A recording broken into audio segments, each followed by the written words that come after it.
Hi friends, welcome back to Mamata's recipes.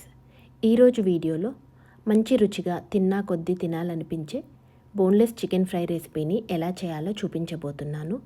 ముక్క మెత్తగా ఉండి ఎక్కువ మసాలాలు లేకుండా చేయాలంటే ఇలా ట్రై చేసి చూడండి. చాలా రుచిగా చాలా బాగుంటుంది. మరి ఆలస్యం చేయకుండా ఇప్పుడు ఎలా చేయాలో చూద్దాము.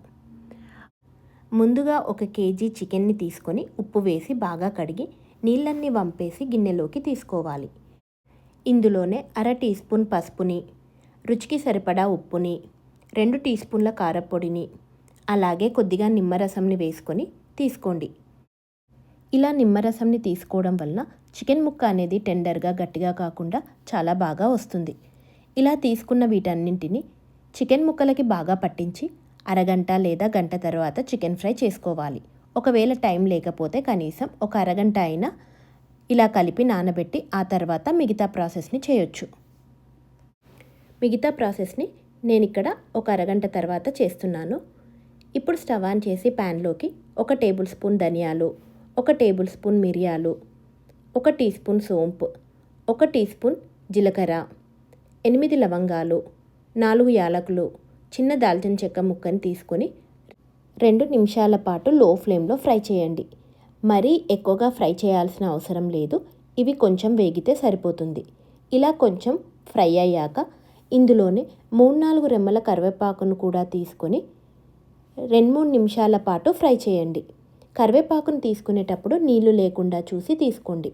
ఇలా 2 నిమిషాలు ఫ్రై చేశాక ఒక గిన్నెలోకి తీసుకొని పూర్తిగా చల్లారేంత వరకు పక్కనుంచండి. ఇప్పుడు మళ్ళీ ఇదే ప్యాన్లోకి 4-5 టేబుల్ స్పూన్ల నూనెను తీసుకొని నూనె బాగా వేడయ్యాక ఇందులో 1 టీ స్పూన్ జీలకర్రని, 3-4 పొడుగ్గా కట్ చేసిన పచ్చిమిర్చీలని, అలాగే సన్నగా తరిగిన ఉల్లిపాయలని వేసి ఫ్రై చేయండి. ఇక్కడ నేను 2 మీడియం సైజ్ ఉల్లిపాయలని తీసుకొని ఇలా సన్నగా కట్ చేసి తీసుకున్నాను. ఉల్లిపాయలు కొంచెం కలర్ చేంజ్ అయ్యాక ఇప్పుడు ఇందులోకి 1.5 టేబుల్ స్పూన్ అల్లం వెల్లుల్లి పేస్టుని తీసుకొని పచ్చివాసన పోయే వరకు ఫ్రై చేయండి. ఇప్పుడు ఇందులోకి మనం కలిపి పెట్టుకున్న చికెన్ ముక్కల్ని తీసుకోండి. చికెన్ ముక్కల్ని వేసి హై ఫ్లేమ్లో కలుపుతూ 3-4 నిమిషాల పాటు ఫ్రై చేయండి. ఇలా హై ఫ్లేమ్లో ఫ్రై చేశాక మంటని మీడియం ఫ్లేమ్లో పెట్టి మూత పెట్టి మధ్య మధ్యలో కలుపుతూ చికెన్ని ఉడికించుకోవాలి. చికెన్ ఉడికేలోపు మనం ఫ్రై చేసి పెట్టుకున్న మసాలా దినుసుల్ని గ్రైండ్ చేసి తీసుకుందాము. మనం ఫ్రై చేసినవన్నీ మిక్సీ జార్లోకి తీసుకొని మెత్తగా గ్రైండ్ చేసి పక్కనుంచండి. మరో పక్కన చూడండి, చికెన్ని మధ్య మధ్యలో కలుపుతూ ఉడికించుకోండి. చికెన్ ఉడకడానికి నీళ్లు వేయాల్సిన అవసరం లేదండి. మీరు మరి అడుగు పట్టి మాడిపోతున్నట్టు అనిపిస్తే 2 టేబుల్ స్పూన్ల వరకు నీళ్లు వేసి చికెన్ని మెత్తగా ఉడికించండి. ఇలా మధ్య మధ్యలో ఒక 3-4 నిమిషాలకు ఒకసారి కలుపుతూ బాగా ఉడికించండి. 15-20 నిమిషాలు అయ్యేసరికి చికెన్ అనేది చక్కగా ఉడికిపోతుంది. ఇలా ఉడికిన తర్వాత ఇప్పుడు ఇందులోకి మసాలా పొడిని తీసుకోండి. మసాలా పొడిని వేసి చికెన్ ముక్కలకు బాగా పట్టేలా 3-4 నిమిషాల పాటు లో ఫ్లేమ్లో పెట్టి ఉడికించండి. ఈ టైంలో మీకు ఏమైనా వాటరీగా అనిపిస్తే కలుపుతూ ఫ్రై చేయండి.